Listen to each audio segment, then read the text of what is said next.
We also have new video tonight of another attack, the one that happened inside a bodega in New York. 61-year-old store worker Jose Alba is still charged tonight. He's still charged with murder after stabbing a man who came behind the counter and started shoving him. Tonight, this new angle of the attack. It shows how Alba also got stabbed. The man's girlfriend, Tina Lee, pulls a knife out and attacks Alba.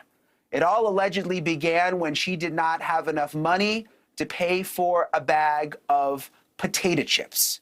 So tonight, while Jose Alba is charged with murder and even got sent to Rikers Island, Lee is free with no charges at all. The National Bodega Association is set to make its plea to the city's progressive DA, Alvin Bragg, tomorrow. David Carlucci is a former Democratic state senator in New York, and T.J. Smith is the retired police commander in Anne Arundel County, Maryland. Thank you both for coming on with us tonight. You know, David, I want to start with you. I watched this story on Friday. I watched it play out over the weekend. It's made headlines all over the place. I thought, okay, I'm going to wake up Monday morning and this DA is going to drop the charges against the store worker. People on both sides are upset about it. This is going to happen on Monday. Well, here we are Monday night, and it didn't happen, David. What do you think is going on here? Well, it's great that we have all this technology of footage for crimes that happen like this, but we have to be very careful that we don't allow the court of public opinion to be the judge, jury, and prosecution. We have to make sure that justice does its part, and we have to remember that we're looking at most, a 20-second soundless video, so we don't know everything that happened. Yes, it looks horrific what we did see, but we have to allow the district attorney to do his job, and district attorneys around the country that have a little bit of evidence that's out there, but we don't know the entire scope and all the evidence that exists. But I don't want to cut you off, David, but what more do we need? I mean, you say it's just 30 seconds, but it's video. The guy goes over the counter. Now we learn he got stabbed. What more do we need? I mean, we can see the video for ourselves. Well, of course, we can look at that video, but again, it's a soundless video. We saw one angle, now we see another angle. We don't know what else is out there. And I think that's just it, that yes, we can jump to conclusions, but that's something that we have to be very, very careful of. And remember, we don't have all the facts in this case. We've seen that short video clip. But we don't know what else exists. And I think it's important that we remember that district attorneys do have prosecutorial jurisdiction and have that ability to prosecute or not. And we've got to let justice do its part and allow an independent district attorney to review the facts and then charge as appropriately. Okay, TJ, what do you think? I mean, is this video enough? I mean, the country seems to be outraged over this. Is this enough, or do you think they should have arrested the store worker?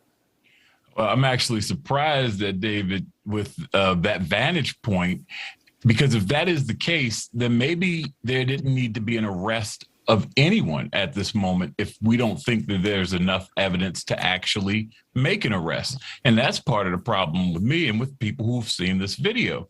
You look at this, and the gentleman who was arrested, Mr. Jose, he didn't go behind that gentleman's counter. He didn't go to that guy's house and assault him. The guy came and assaulted him. And then the woman that was with him, the accomplice, she used a knife that she had. Did she get it from the store? Did she already have it in her possession? To stab him.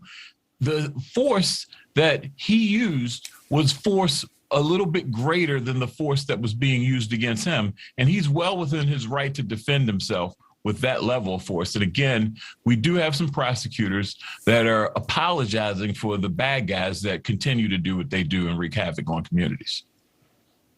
Yeah, and you make a good point, TJ. I mean, if they really needed to review all the evidence here, why did they make the arrest of the store worker so quickly? I want to read you this letter sent from the city council to the DA in New York, Alvin Bragg. It says in part, "Your approach is not a policy of restorative justice or de-incarceration. You are simply rewarding the guilty and punishing the innocent. So you've got this letter from the city council. You also had the mayor who came out, I think it was on Friday, very, very upset with this decision. I mean, David, do you at least think maybe they should have waited before arresting the worker? Well, I can't really speak to that because I don't know all the evidence. But yes, I agree. There's some alarming video. And I think that's why Mayor Adams was public to say, look, he stands with everyday New Yorkers to make sure that they feel safe and protected. But we cannot say that someone is guilty or innocent just from looking at a short, soundless video clip. And I think that's the danger that we have here. Yes, there's an alarming video, but we do have a justice system that has to do its part. And we could say whether this person should be arrested or not, that is up to the prosecutor, that's up to the district attorney to decide what to do after the evidence has been looked at. But you hear that letter from the city council, and remember, it's just a few members from the city council that are using terms like guilty and innocent. How do they have the place to do that at this time? That's one of the most alarming factors here that we have to keep in mind. TJ, is there a concern that other workers and other people in the city will feel like they can't defend themselves? I mean, this guy came over the counter. What's he supposed to do? Is he just supposed to take a beating? I mean, what's he supposed to do?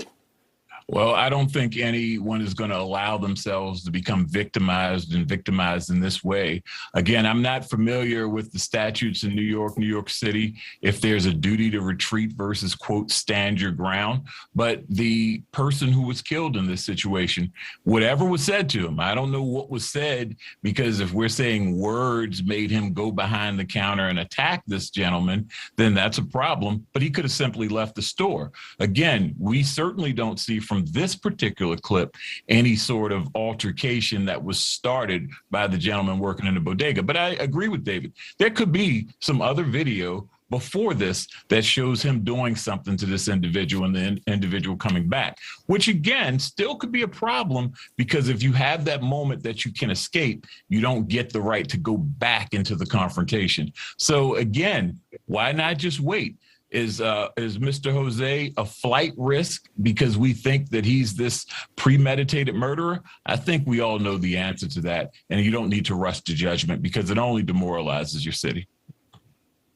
Well, we saw more video come out today. Perhaps we'll see more video later this week, perhaps audio, see what was said. That would certainly be interesting. TJ Smith and David Carlucci, thank you so much for staying up and coming on with us tonight.